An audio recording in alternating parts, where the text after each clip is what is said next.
Alhamdulillahi Rabbil Alamin Ar-Rahmanir Rahim Maliki Yawmiddin Iyyaka na'budu wa iyyaka nasta'in Ihdinas siratal mustaqim Bismillahirrahmanirrahim. Alhamdulillahirabbil alamin arrahmanir rahim maliki yaumiddin. Iyyaka na'budu wa iyyaka nasta'in ihdinas siratal mustaqim. Siratal ladzina an'amta 'alaihim ghairil maghdubi 'alaihim waladdallin. Assalamualaikum warahmatullahi wabarakatuh. Innal hamdalillah nahmaduhu wa nasta'inuhu wa nastaghfiruhu wa natubu ilaihi wa na'udzubillahi min syururi anfusina wa min sayyiati a'malina may yahdihillahu fala mudhillalah wa may yudlilhu fala hadiyalah. Asyhadu an la ilaha illallah wahdahu la syarikalah wa asyhadu anna Muhammadan abduhu wa rasuluhu allazi la nabiyya ba'dah. Rabbi shrah li sadri wa yassir li amri wahlul 'uqdatam min lisani yafqahu qawli, amma ba'du.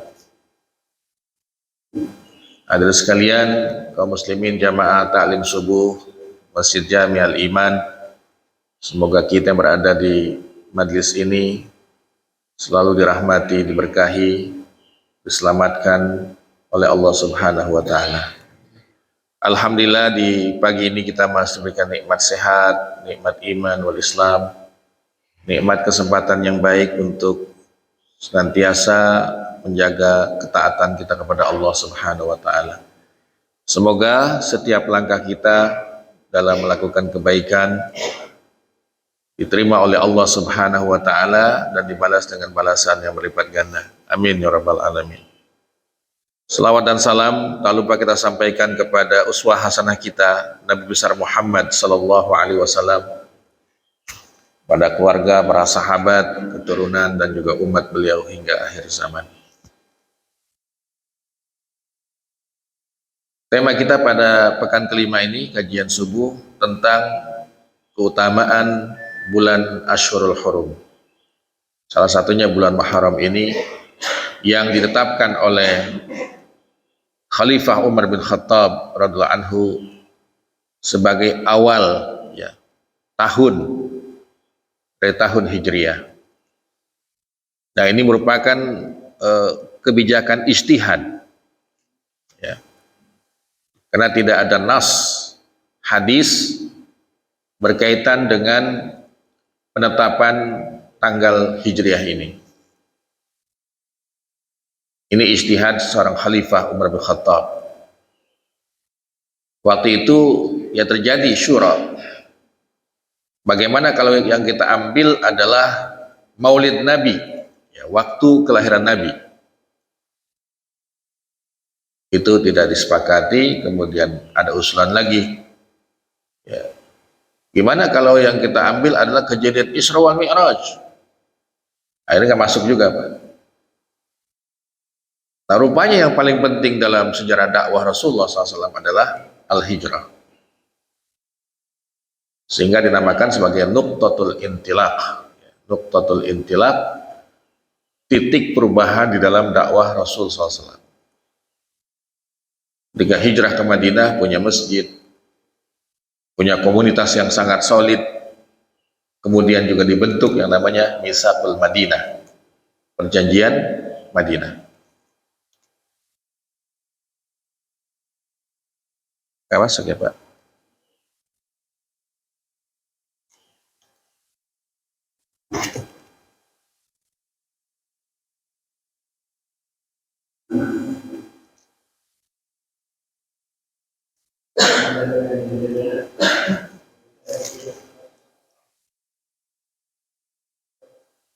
Ashhurul Hurum adalah yang dimaksud bulan yang dihormati oleh Allah Subhanahu wa taala.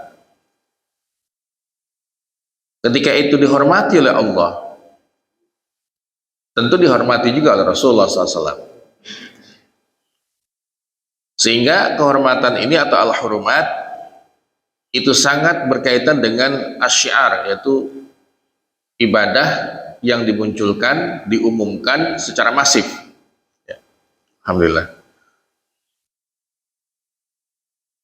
Nah, ini kewajiban kita ketika ada kehormatan Allah Subhanahu wa taala secara nas Quran dan hadis, maka kita berkewajiban untuk mensyiarkannya. Dalil tentang mentakzim ini ada 2 ayat dan kedua-duanya di surah Al-Hajj ayat 30 dan ayat 32.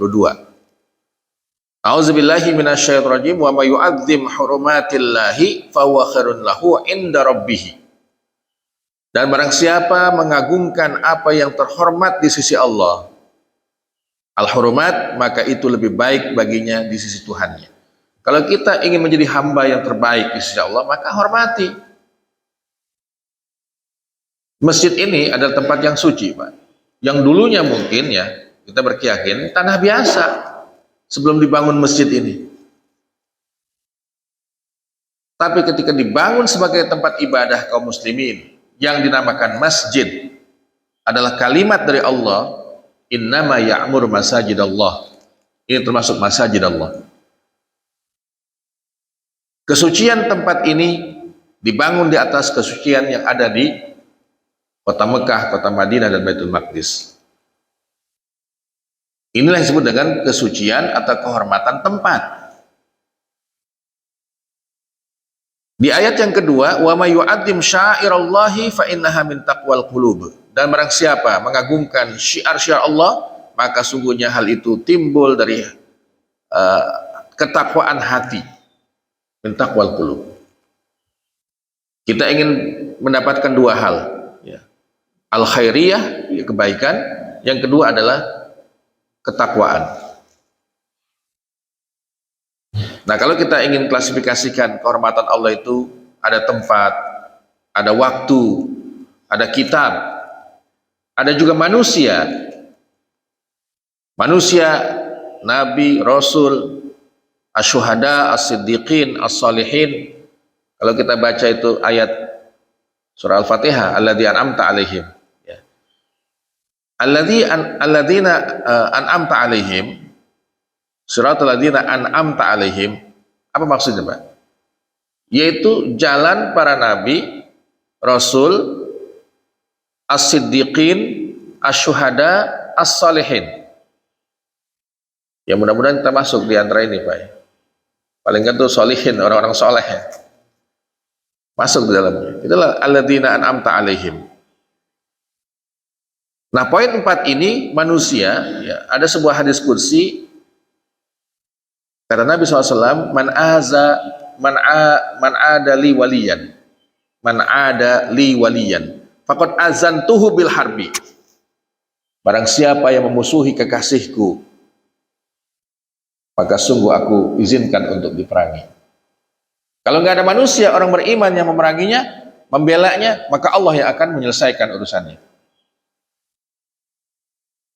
Kalau di kita mungkin, Pak, orang-orang soleh yang kita kenal, kita cintai ya, ulama, kiai, habaib. Jangan sampai ada ulama yang kita anggap menjadi panutan, ulama ul-amilin, ya, ulama yang punya kudwah, dizolimi kita diam, berarti kita tidak memerangi, Pak. Ya. Nah, ini kita harus berkeyakinan pada 4 hal ini. Karena keimanan kita selalu berinteraksi dengan 4 hal ini. Baca Quran, dia kitab suci. Ke masjid, tempat yang suci. Bulan yang Allah tetapkan, ada 4 bulan dalam 1 tahun. Ini bulan yang dihormati. Nah, bulan yang 4 ini disebutkan di dalam hadis ya, dan juga di dalam ayat. Tetapi sebelum kita membahas hal itu, kita ingin mendetailkan apa itu syiar. Ya. Ini saya ambil dari pendapat Syekh Utsaimin dalam kitab Riyadhus Shalihin. Ya. Beliau itu punya syarah penjelasan tentang hadis-hadis yang ada dalam kitab Riyadhus Shalihin. Nah, kata beliau adalah anna ta'zima sya'irihi wa hiya ma hamalhu a'laman li khalqihi fima ta'buduhum. bihi min manasiki hajjihim. Syiar adalah ibadah atau ritual yang dinampakkan oleh kaum muslimin dalam pelaksanaannya dan dilakukan secara masif atau berjamaah. Azan syiar Islam. Makanya sebisa mungkin suara azan itu jangkauannya jauh, Pak. Sebisa mungkin. Karena kalau disuruh suara dalam, ya suara luar aja kagak bangun, gimana suara dalam kan itu. Kalau pakai suara dalam itu tidak ada syiarnya. Bahkan di sini fima ta'buduhum bihi min manasik hajim. A'laman li khalqi, a'lam itu diumumkan kepada semua makhluk, bukan cuma manusia. Itu syiar namanya. Salat Jumat, salat berjamaah 5 waktu,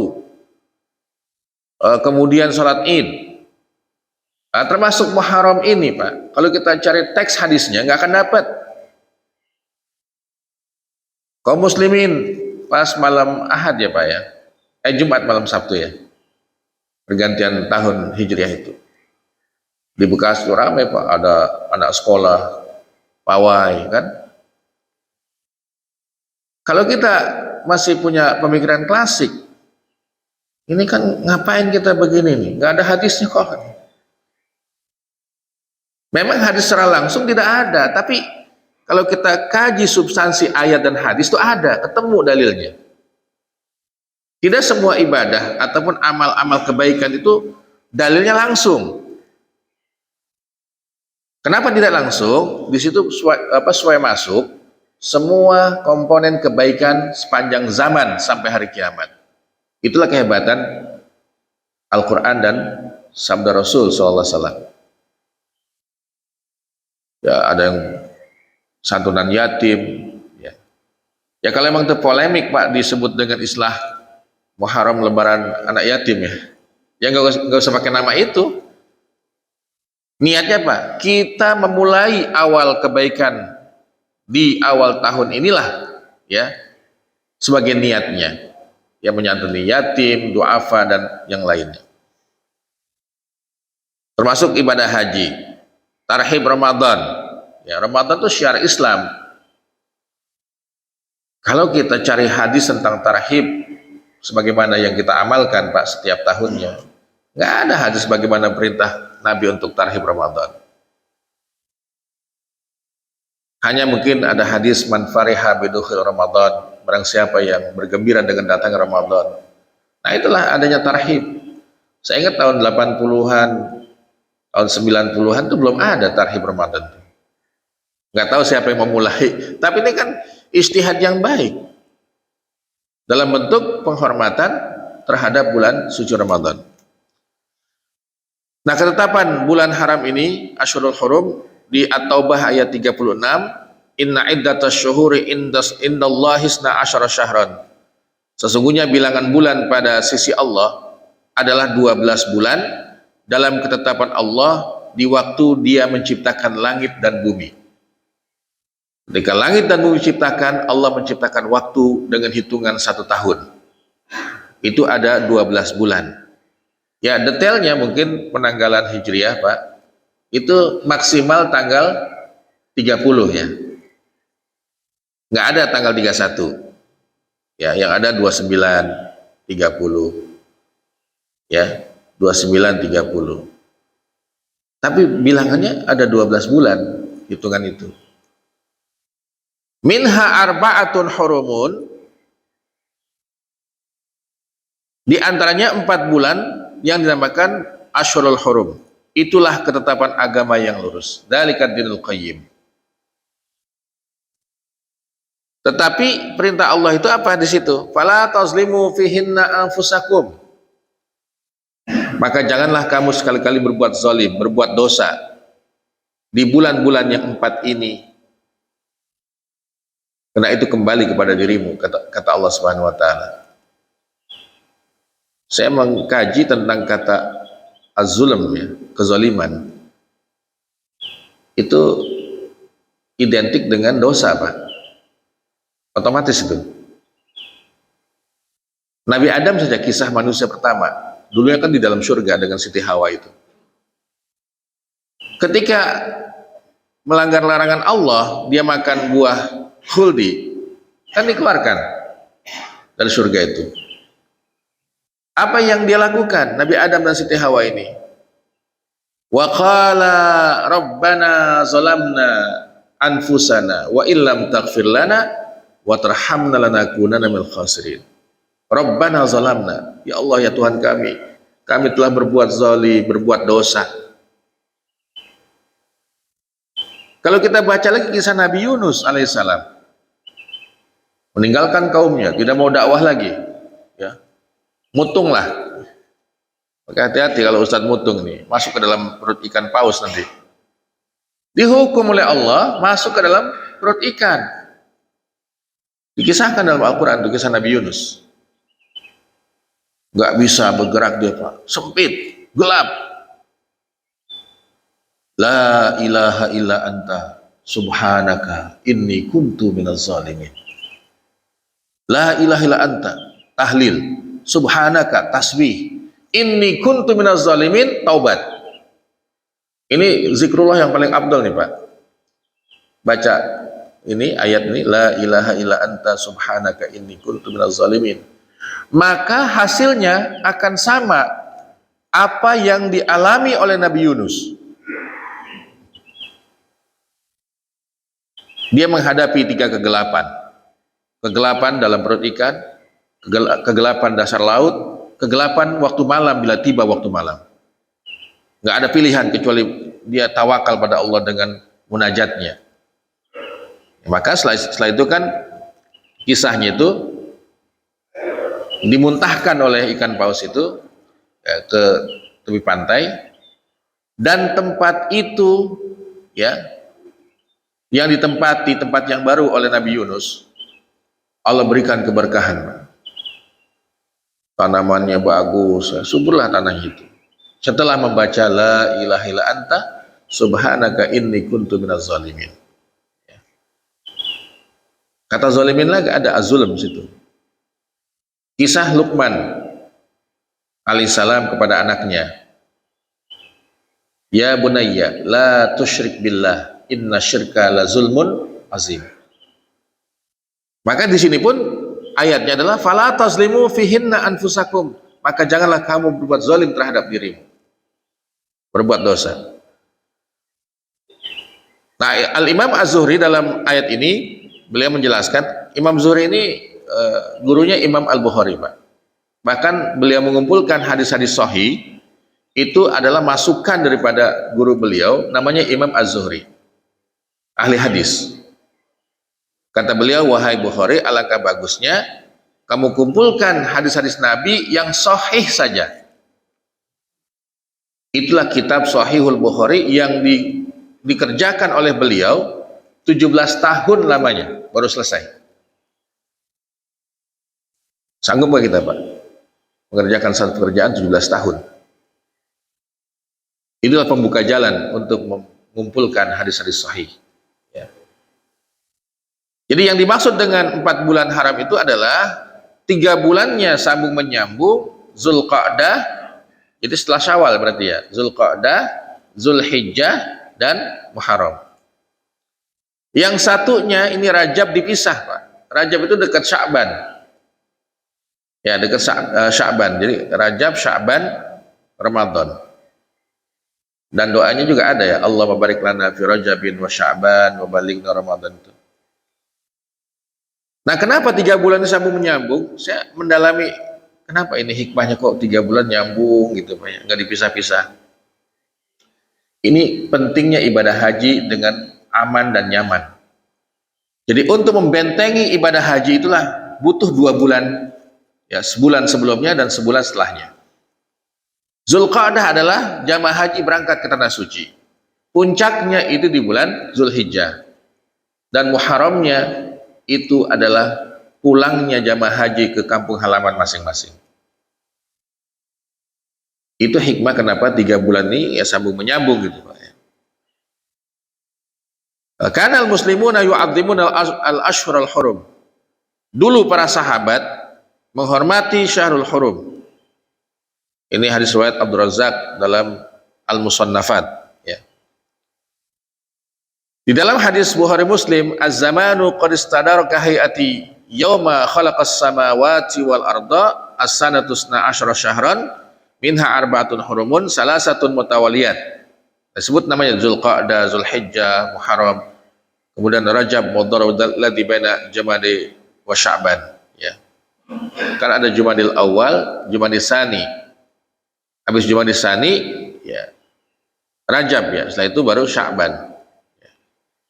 Jamaah rahmat Allah Subhanahu wa taala, ini nasnya, hadisnya hadis sahih. Ada ayatnya bahwa ketika berada di 4 bulan ini kita jangan menganggapnya sama dengan bulan lain. Salat subuh kita tadi Pak berjamaah dibedakan oleh Allah dengan subuh di luar bulan haram itu. Di sisi lain berarti kalau kita berbuat dosa juga sama, dibedakan hukumannya, sanksinya. Ini konsekuensi, ya. Sama dengan kita ibadah di Mekah, sekali sholat berapa Pak pahalanya tuh? 100.000, ya. 100.000 coba. Jangan lihat pahalanya saja. Kalau kita berbuat dosa di Mekah, beda nggak dengan di Bekasi? Beda, ya. Karena al-hurumat itu. Nah, ini termasuk bulan nih.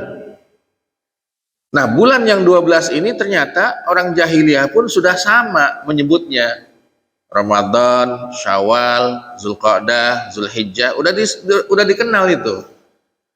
Hanya satu, yaitu bulan Muharram diganti namanya Al-Muharram. Yang dinamakan dengan Syahrullah, bulannya Allah. Nah, ini ada hadis Afdhalus siyami ba'da Ramadan Syahrullahil Muharram. Sebaik-baik puasa setelah Ramadan adalah puasa di bulannya Allah, yaitu bulan Muharram ini. Coba kita teliti Pak tentang puasa sunnah, ya. Ini kan 4 bulan, ya. Ada Zulqa'dah, Zulhijjah, Muharram sama Rajab. Di 2 bulan yaitu Zulqa'dah dan Rajab itu tidak ada puasa sunnah yang definitif. Ya, puasa sunnah yang definitif dengan namanya. Beda dengan Zulhijjah, ada puasa Arafah. Di Muharram ada puasa Asyura atau Tasu'a, tanggal 9-nya. Nah, kalau di 2 bulan itu nggak ada puasa yang khusus dari Nabi, lalu apa yang kita lakukan kalau kita ingin puasa sunnah? Berpuasalah pada puasa sunnah yang sudah ada namanya. Puasa hari Senin, ya, puasa hari Kamis, ada puasa Ayyamul Bid, ya, 13, 14, 15, ada puasa Nabi Daud. Nah, itu banyak puasa-puasa yang sudah ditetapkan. Maka ketika tidak ada puasa khusus, boleh kita mengamalkan ibadah puasa sunnah tetapi yang sudah ada ketetapannya. Nah, terkait Muharram ini Pak, Rasul SAW itu selalu berpuasa dan itu wajib bagi beliau. Jadi ibadah puasa sunnah dulunya bagi Rasul itu wajib. Ketika ada ayat tentang Ramadan, ya, puasa Ramadan itu menjadi sunnah. Menjadi sunnah. Nah, kisahnya ketika Nabi pindah ke Madinah, melihat suku Yahudi, orang Yahudi itu berpuasa tanggal 10 Muharram, Pak. Beliau bertanya pada sahabat, kenapa Yahudi pada puasa di hari ini? Jawabannya adalah, ya Rasulullah, mereka berpuasa pada tanggal 10 Muharram ini karena memperingati kemenangan Musa dari Fir'aun. Disitulah Fir'aun tenggelam, Pak. Ditenggelamkan oleh Allah Subhanahu wa Ta'ala dan pasukannya. Nah, kalau kita bicara ini kaitan dengan kisah Nabi Musa, kemenangan Musa alaihissalam di tanggal 10 Muharram, ada kaitan bahwa ini Nabi yang sangat detail kisahnya di dalam Al-Quran. Sampai Nabi Muhammad saja tidak detail, Pak. Hanya Allah mengatakan akan ada Nabi penutup, namanya Ahmad, kan gitu. Tapi kisah bagaimana itu kesiapan kelahirannya nggak ada dalam Al-Quran Nabi Muhammad itu. Allah mendetailkan Nabi Musa. Ketika Fir'aun mengatakan, ini kan masukan dari para dukun-dukunnya itu, wahai Tuhan, nanti ada anak kecil yang dilahirkan mulai hari ini ke depan, itu akan menumbangkan kekuasaanmu. Apa kata Firaun? Cek ibu-ibu yang hamil, setiap dia melahirkan, bunuh. Dapat masukan lagi, wahai Tuhan, nanti kalau setiap ibu hamil melahirkan dibunuh bayinya, habislah generasi kita. Dia pikir lagi, oh udah, kalau begitu gini aja dah, ganjil genap genap ganjil Pak ya. Hari ini bunuh, besok jangan, besok bunuh lagi, terus jangan lagi. Subhanallah, Allah menetapkan dengan kehendaknya. Nabi Musa itu Pak dilahirkan pada hari yang tidak ada ultimatum untuk dibunuh. Itulah ibunya yang sangat ketakutan. Allah ilhami, kata Allah, masukkan dalam kotak, buang ke sungai Nil, jangan takut, jangan sedih, aku akan mengembalikannya kepadamu. Ada kotak terapung-apung di sungai Nil, Firaun dan keluarganya sedang mandi di sungai Nil, diambillah kotak itu, ternyata bayi Nabi Musa alaihissalam. Bunuh, kata Firaun. Jangan, kata istrinya, kita bawa ke istana. Masuklah ke istananya Firaun Pak, Nabi Musa itu. Ada seorang ibu disewa untuk menyusui, dia nggak mau. Ada lagi nggak mau. Ketemulah dengan ibundanya itu, masuk ke istana, dan dia baru mau nyusu dengan ibu kandungnya. Terus dikisahkan bagaimana bersama Firaun sampai dia itu menumbangkan kekuasaannya, karena dialah manusia pertama yang mengaku Tuhan di muka bumi ini.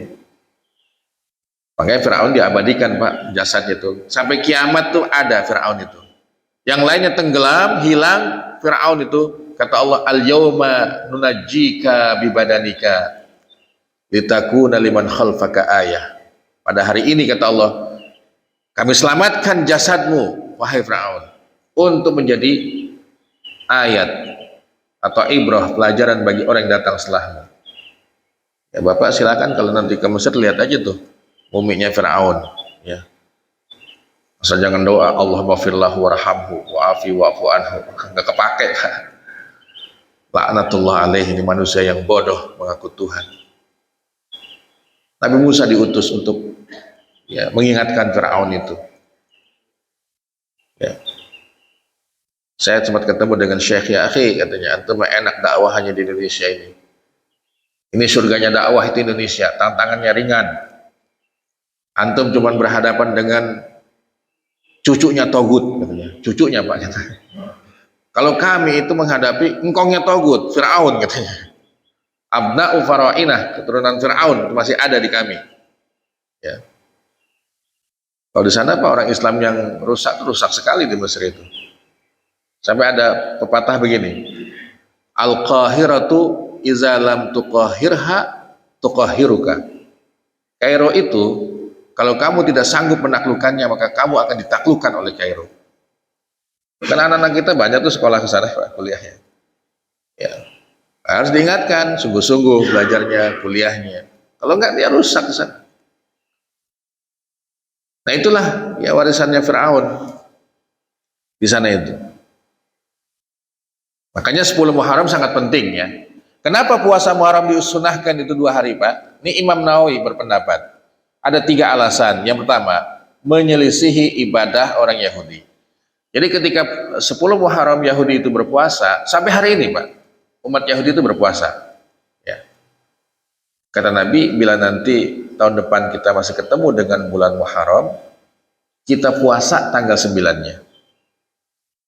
La samahallah atau qadrallah ta'ala, ya, Nabi itu nggak ketemu dengan bulan Muharram berikutnya. Nah ini harus kita pahami dengan bijak ini. Yang namanya sunnah itu ada 3 kemungkinan. Sunnah qauliyah, perkataan Nabi. Sunnah fi'liyah, perbuatan Nabi, Nabi melakukannya. Yang ketiga itu takririyah, ketetapan. Jadi jangan dianggap sunnah itu adalah sesuatu yang semuanya dilakukan oleh Nabi. Sekalipun dominasinya adalah dilaksanakan oleh Nabi, tapi ada yang tidak dilaksanakan atau belum sempat melaksanakan. Sehingga kalau kita bicara puasa Muharram Pak ini, Asyura ya, itu harus digabung dengan Tasu'a tanggal 9-nya untuk berbeda supaya kita tidak dianggap wah tuh lihat pengikutnya Muhammad ibadah puasa Muharramnya nyontek dari kita, itu ibadah kita diambil. Nah supaya tidak begitu kata Nabi, kita puasa tanggal 9. Yang kedua alasan Imam Nawawi ya kenapa ini hadisnya kok harus Tasu'a dan Asyura, jadi dikhawatirkan puasa Asyura jatuh pada hari Jumat. Ya ingat Pak, Jumat itu kan nggak boleh puasa kita, kalaupun tidak haram makruh hukumnya. Yang terbilang makruh puasa di hari Jumat. Supaya tidak makruh ya digandeng Jumat dengan Sabtu atau Kamis dengan Jumat. Yang ketiga ini dikhawatirkan ada kesalahan dalam penghitungan tanggal. Kalau salah kan pasti kena juga salah satunya tuh. Ya kemarin kan Dzulhijjah beda kita sama Arab Saudi. Yang namanya ijtihad. Ijtihad Bapak nggak ada yang pasti. Jadi hasil dari ijtihad itu zonniyat, jadi dugaan-dugaan yang lebih mendekati kepada kebenaran. Al-Imam An-Nawawi mengatakan hadis ini menunjukkan bahwa Muharram adalah bulan yang paling mulia untuk melaksanakan puasa sunnah. Syarah Sahih Muslim, As-Suyuti mengatakan dinamakan Syahrullah ya sementara bulan yang lain tidak mendapat ya julukan itu, nama itu. Makanya yang diganti dari 12 bulan itu hanya bulan Muharram, Pak. Nama di zaman jahiliyahnya beda ya. Apa tuh Muharram? Safar apa? Surah, bulan Surah. Nah diganti oleh Allah itu Muharram itu dan mendapatkan sifat atau julukan Syahrullah. Ini kita berada di bulannya Allah Subhanahu wa taala. Jadi kata Imam Suyuti, sesuatu yang dihubungkan dengan nama Allah, lafzul jalalah itu sangat mulia. Ka'bah apa julukannya Pak? Ka'bah, Baitullah. Ya kan? Ka'bah Baitullah. Kita sering nyebut Baitullah, rumahnya Allah. Ya. Masjid juga dinamakan Masajidillah.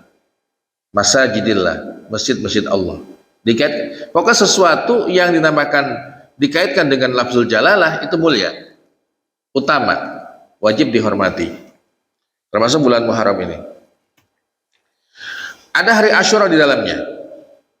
Ada satu hari yang sangat dimuliakan oleh para umat beragama. Hari itu adalah hari Asyura. Orang Yahudi memuliakan hari ini karena hari Asyura adalah hari kemenangan Musa bersama Bani Israel dari penjajahan Fir'aun dan bala tentaranya. Nah ini hadisnya nih. Ketika Nabi datang ke Madinah mendapatkan umat Yahudi berpuasa di tanggal Asyura ini, faqalu hadza yamun azim wa yawmu najjallahu fi Musa wa aghraqa ala Fir'aun. Fasama Musa syukran lillah. Musa berpuasa di tanggal Asyura ini syukran lillah sebagai ungkapan ya rasa syukur pada Allah. Faqala ana aula bi Musa minhum. Aku lebih utama untuk mengikuti Musa daripada umat Yahudi. Fasamahu wa amara bisyami. Nabi puasa dan memerintahkan sahabat untuk berpuasa juga di dalamnya. Muharram di kalangan para ulama. Ya, para ulama menyatakan bahwa bulan Muharram adalah bulan yang paling mulia setelah Ramadan. Al-Basri mengatakan innallaha haftataha sana bi syahrin haram wa khatamaha bi syahrin haram. Allah membuka awal tahun dengan bulan haram dan menyudahinya juga dengan bulan haram. Bulan apa Pak? Dzulhijjah.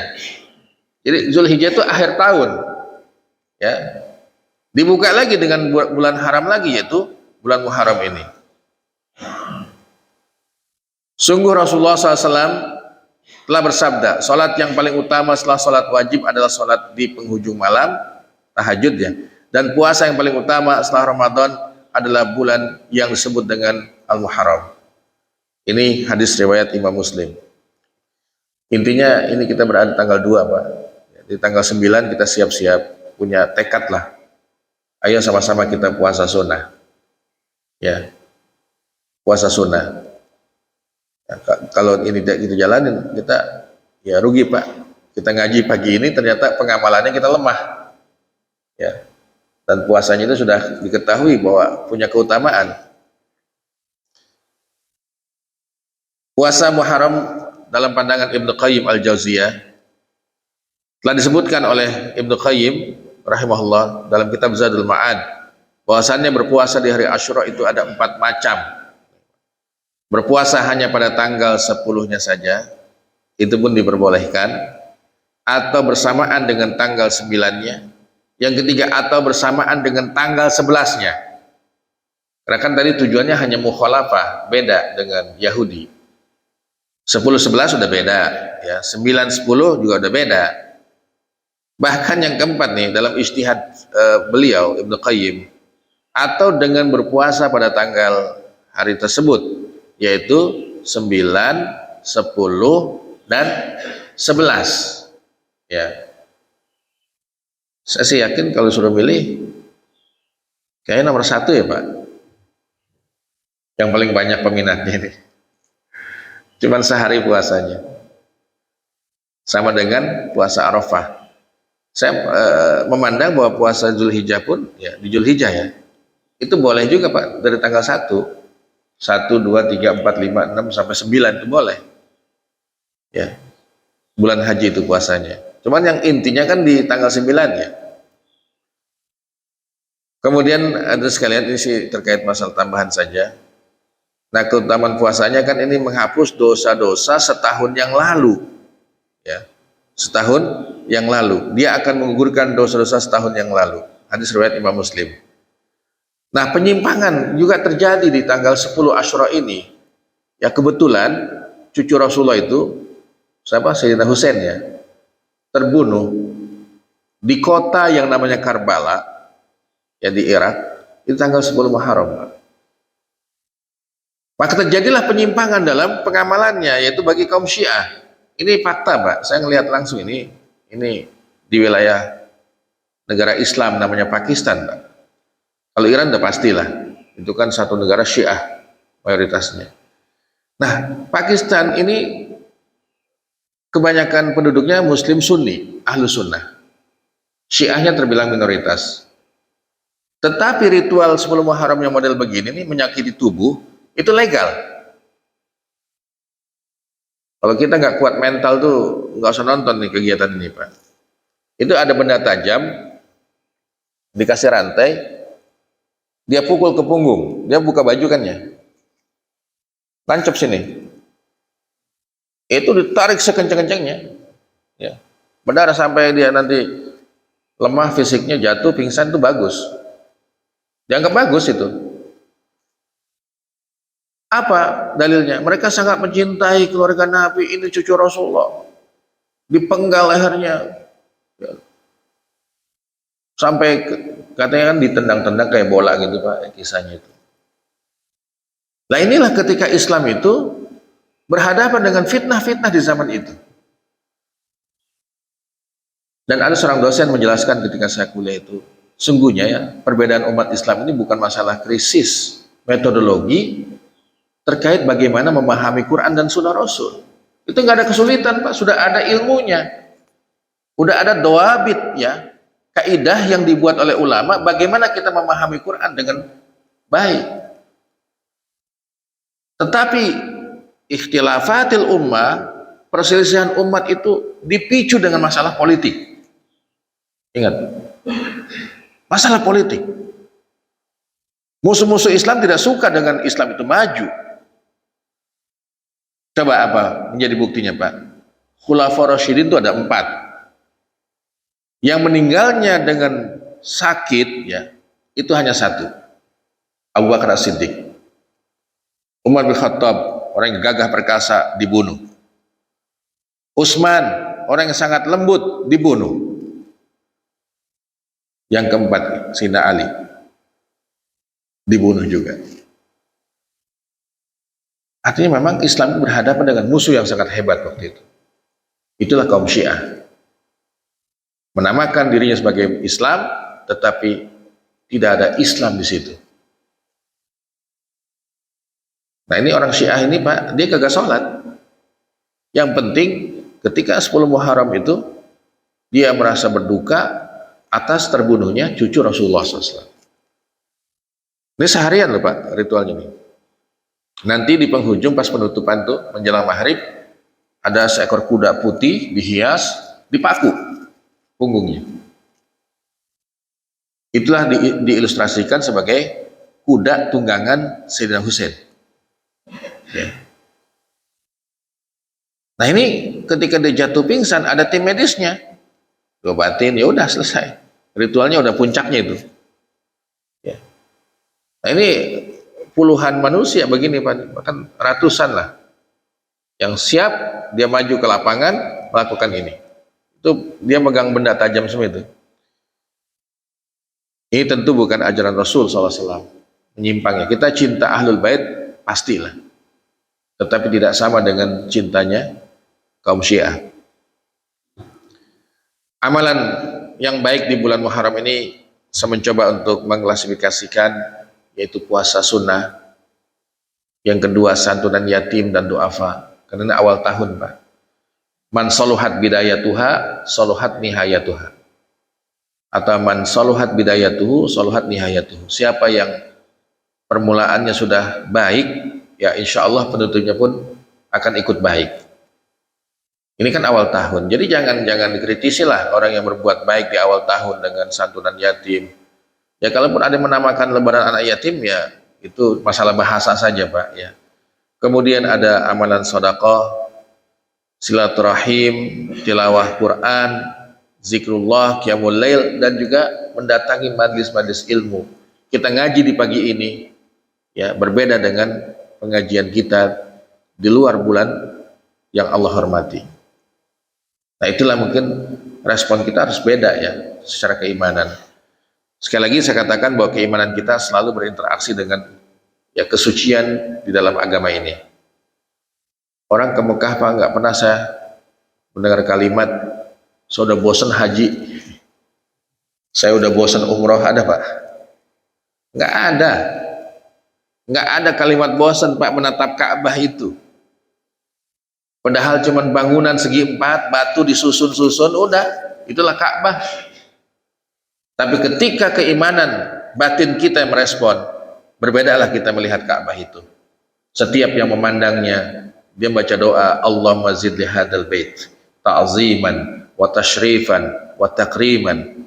Ya Allah, tambahkan untuk rumah yang mulia ini, Ka'bah Baitullah, keagungan, ya kemuliaan dan kehormatan dari manusia. Ya sama saja masjid ini Pak semakin berwibawa ya masjid ini, kita berada di masjid. Ketika orang Islam yang datang ke masjid ini menjaga doa masuk dan doa keluar masjid. Masuknya apa? Allahumma ftahli abwaba rahmatika. Meninggalkannya Allahumma ftahli abwaba fadlika.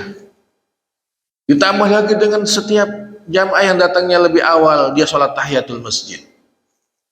Apa maknanya tahiyatul masjid? Menghormati masjid Pak. Bahkan dalam kitab tasawuf itu didetailkan, kalau ada jamaah di dalam nih, duluan, ya jangan seuzon sama kita. Kalau dia sholat dulu ya, sholat dulu tahiyatul masjid, baru dia salaman sama kita. Allahu aula min abdihi. Allah lebih utama untuk dihormati daripada hambanya. Jangan kita mau, wah sombong banget dia masuk masjid nggak salaman sama saya kan duluan datangnya. Dia sholat, biarkan kawan kita sholat tahiyatul masjid dulu, baru musafahah atau mengucapkan salam kepada kita. Ini rumahnya Allah, masjid Allah. Saya kira itu mungkin kajian kita pada pagi ini. Mudah-mudahan Muharram ini mendatangkan keutamaan bagi kita semua. Fastabiqul khairat, berlomba-lombalah dalam kebaikan yang ada di hadapan kita dengan kemuliaan bulan ini. Kita doakan jamaah kita mungkin yang sedang haji pulang dalam keadaan selamat, hajjan mabrur wa sa'yan masykura wa dzanban maghfura wa tijaratan dan sabura. Itu saja mungkin. Bila ada pertanyaan silakan Pak. Adakah? Ada. Ya, silakan. Ditemukan stadium sa'ahullah Hmm. Hmm. Hmm. salah satu di antara tadi yang kita sampaikan adalah manusia Hmm. itu dari para rasul Hmm. kejadian di akhir zaman itu Hmm. juga mungkin keberpihakan seseorang terhadap suatu kelompok atau partai Hmm. atau aliran mengakibatkan kita jamaah itu satu sisi harus mengagungkan adil kepada ulama, Hmm. tetapi di sisi lain terkadang ulama itu juga menyampaikannya melewati batas, Hmm. sehingga kita sering di dalam hati satu sisi ada perintah ulama itu adil sa'id, Hmm. di satu sisi ustaz ini kok apa atau ulama itu Ada gak? ulama seperti Hmm. kita kebaikan terhadap hanya karena kepentingan. Iya. Terus gimana mensikapi seperti itu? Baik, jazakumullah khairan. Jawaban ini ditegaskan oleh Allah Subhanahu wa taala dalam firman-Nya, "Innama yakhsyallaha min ibadihi al-ulama." Hanya saja orang yang takut kepada Allah itulah ulama. Dan ini dikisahkan oleh Ibnu Abbas, seorang ulama sahabat dulu itu, zaman sahabat. Laisa al-alim bikasrati riwayah, walakin al-alima bikasratil khasyah atau bisyiddatil khasyah. Bukanlah seorang alim itu orang yang paling punya banyak riwayat, punya banyak hadis, tetapi orang yang paling banyak rasa takutnya kepada Allah Subhanahu wa taala. Makanya dalam kitab-kitab Minhajul Qasidin atau yang sejenisnya, kitab-kitab Tazkiyatun Nafsi, ulama itu terbagi dua, Pak. Kalau sudah tidak sesuai dengan kaidah Quran dan Sunnah, itu namanya ulama su. Ulama su. Dan bisa jadi dicabut status keulamaannya karena tidak ada khosyah dia. Enggak ada khosyah. Sehebat apapun ilmu syar'inya ya, kafah syar'inya, ilmu agamanya, Pak. Kalau dia itu kita pandang statementnya nyeleneh, ya, kok begini ya? Nggak sesuai dengan konten sunnah Rasul gitu loh. Ya sudah dicabut keulamaannya oleh Allah Subhanahu wa taala. Karena dalilnya jelas, innama yakhsyallaha min ibadihi al-ulama. Nah, ulama terbagi dua, ada ulama usu, ya ulama jahat yang sebenarnya ulama dunia. Apapun dia punya narasi, Pak, pasti itu Anda menjual agama untuk kepentingan dunia. Nggak bisa ngeles itu. Ya. Tapi ulama yang konsisten terhadap kebenaran itu, apapun yang dihadapinya, dia siap menghadapi. Hatta itu nyawanya melayang. Itu ulama. Baca sejarah Ibnu Taimiyah. Ibnu Taimiyah itu berjilid-jilid bukunya, Pak. Ada nggak pernah ditahan di penjara? Ada. Al-Ghazali di penjara, Pak. Siapa lagi ulama? Termasuk Asy-Syarakhsi. Asy-Syarakhsi itu pengikutnya Abu Hanifah dari muridnya, Muhammad Syarakhsi. Hanya diminta oleh penguasa untuk menjadi hakim pengadilan, Pak. Nggak mau menolak beliau, karena ingat sabda Rasul, hakim itu ada tiga, dua masuk neraka, satu masuk surga, perbandingannya dalam hadis. Nah, ingat hadis ini beliau nggak mau, ya, untuk memutuskan perkara manusia yang bersengketa. Padahal ahli fikih itu, ya udah kalau gitu Anda saya tahan, saya penjara itu. Dulu kan di kolah itu kan kayak sumur, Pak, di bawah dia, nggak apa-apa, saya siap. Izinkan satu orang murid saya itu untuk menulis apa yang saya katakan. Di penjara itulah dia nulis buku Ushulus Syarakhsi, berjilid-jilid, Pak. Kitabnya tebal tuh, dicetak hari ini. Hebat ya. Di penjara semakin produktif, ya, ilmunya luar biasa dituangkan semua. Ya mungkin kisah yang terkini itu Said Qutb ya. Sebagai positifnya adalah dia itu di penjara, Pak. Said Qutb itu jahiliyah awalnya, kuliah ke Amerika, dapat beasiswa. Nah, akhirnya dia terinspirasi. Wah, kok benci amat sama Islam ini Amerika ini. Balik dia ke Mesir itu jadi orang soleh, ya. Ketika dihukum mati itu Pak, ya sebelum dihukum mati kan di penjara tuh. Itulah nulis Fizilal. Pernah lihat bukunya Pak? Fizilal Quran tuh 6 jilid, tebel. Dia di penjara, nggak boleh bawa buku, tapi nulis gitu loh. Semua yang ada dalam pikirannya dituangkan dalam Fizilalil Quran, dan dia hafiz Quran. Ya. Jadi ini contoh-contoh ulama di penjara semakin produktif. Makanya Ibnu Taimiyah punya sikap dalam hidupnya. Ini sebagai kalimat penutup, Pak. Kata Ibnu Taimiyah, nafi syahadatun. Kalau saya dihukum mati, digantung, ditembak atau dibunuh, ya, apapun yang menghilangkan nyawa, aku yakin aku syahid. Wa tardi min baladi siyahatun. Kalau aku dikeluarkan dari tempat kelahiranku ini, Damaskus, aku menganggapnya adalah siyahah, piknik. Karena dimanapun itu bumi Allah yang saya pijak. Wasijni rohatun. Kalau saya di penjara Pak, kata Ibnu Taimiyah, saya istirahat. Yang mesti dakwah saya istirahat di dalam tahanan. Kalau kita di penjara apa Pak? Siksaan gitu. Kalau udah punya ulama kayak begini nih Pak, mau diapain ini ulama ini?